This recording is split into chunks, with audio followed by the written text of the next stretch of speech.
A powerful earthquake has rocked the city of Sapporo in northern Japan just hours after large parts of the south of the country were battered by the biggest typhoon to hit in 25 years.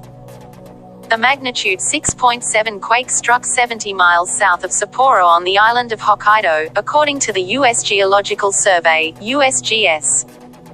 Residents in the city were woken up by strong shaking shortly after 7 p.m. British Summer Time, 3 a.m. Thursday local time, as the earth moved for around 20 seconds. Japanese TV showed damaged buildings and quoted police as saying some people had been trapped in collapsed structures.